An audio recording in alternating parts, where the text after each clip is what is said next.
Hoje, a gente vai mergulhar numa das ideias mais provocadoras da história da filosofia, vinda de uma mente genial lá do Iluminismo. Vamos entender o diagnóstico que David Hume fez sobre a religião. Olha só essa frase.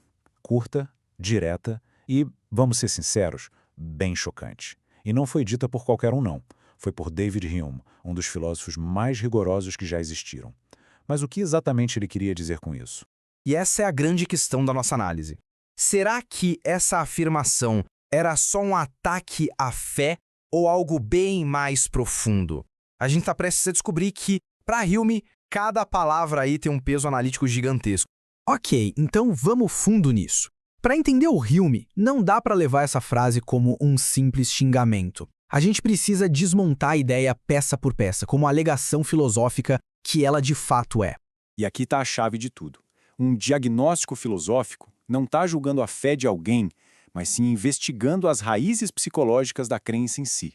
O que interessava a Hume era entender por que os seres humanos acreditam, e a conclusão dele foi que a religião nasce do medo e da ansiedade, não da razão. Então, o ponto crucial é este. Na visão de Hume, a religião é uma invenção humana para a gente conseguir lidar com a angústia de existir. Ela oferece um alívio rápido para aquele medo do desconhecido, sabe? Mas o custo disso, segundo ele, é a nossa própria autonomia intelectual. Acaba criando uma dependência que enfraquece a mente. Mas afinal, quem era o homem que fez esse diagnóstico tão severo? Vamos conhecer um pouquinho mais sobre o nosso médico filosófico. O Hume viveu numa época de pura ebulição intelectual. Ele nasceu no auge do iluminismo, então viu de camarote a briga entre a fé dogmática e a ciência que estava surgindo. Como um bom empirista, ele acreditava que nosso conhecimento vem da experiência, não de uma revelação divina. Uma ideia super radical para a época que colocava a observação acima de qualquer dogma. E é claro que as ideias dele não foram bem recebidas por todo mundo. Hume foi taxado de cético perigoso, teve cargos em universidades negados e era visto com muita desconfiança. Mesmo assim, ele nunca aliviou nas suas conclusões só para ser mais aceito.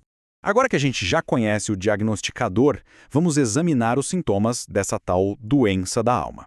Hume identificou alguns padrões bem específicos, patologias da crença que, na visão dele, enfraquecem o espírito humano.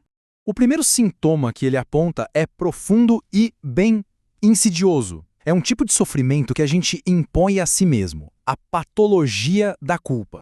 Olha que ciclo vicioso que o Hume expõe aqui. Ele argumenta que a religião primeiro apresenta a doença, essa ideia de uma culpa que já nasce com a gente, tipo o pecado original, para depois vender a única cura possível. Isso cria um estado de angústia constante que só a própria fé consegue aliviar.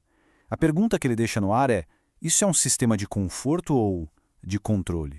Vamos para o segundo sintoma, um que era especialmente problemático para um empirista como Hume. É o conflito direto entre a fé e o pensamento crítico. Para Hume, a fé exige que a gente abandone a principal ferramenta da nossa mente, a razão. Ela pede que se aceite ideias sem prova alguma. O exemplo de recusar tratamento médico em nome da fé ilustra isso de um jeito trágico. A questão que Hume levanta é: será que isso é uma busca pela verdade ou só um desejo de não ter que pensar muito, um descanso intelectual?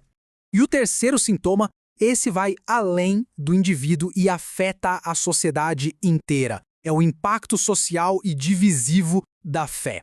Esse é talvez o paradoxo mais sombrio de todos. Um sistema de crenças que promete conforto e salvação muitas vezes se transforma em hostilidade e perseguição. A história, infelizmente, está cheia de exemplos de conflitos motivados pela fé. Hume se perguntava como pode uma suposta cura para a alma gerar tanto ódio no mundo real. Ok, depois de um diagnóstico tão pesado e uma lista de sintomas tão preocupantes, qual seria a solução?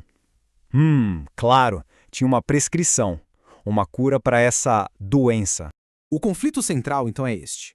De um lado, a religião, que nasce da emoção e exige crença. Do outro, a razão, que nasce da evidência e exige investigação. Para Hume, a escolha era bem clara, era sobre trocar a dependência emocional pela autonomia intelectual.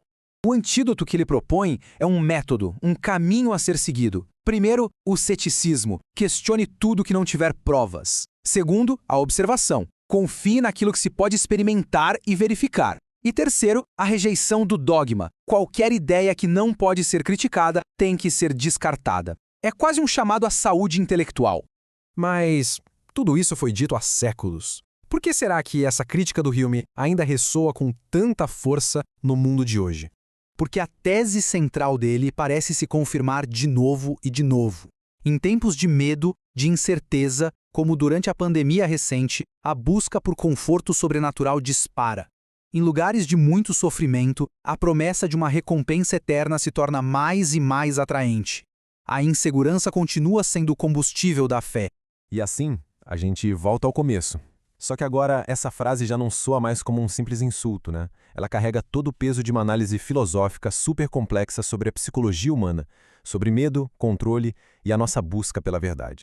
No fim das contas, a análise de Hume nos deixa com essa pergunta poderosa. A fé é um refúgio que nos dá conforto nas tempestades da vida ou é uma jaula que limita nosso potencial de pensar livremente?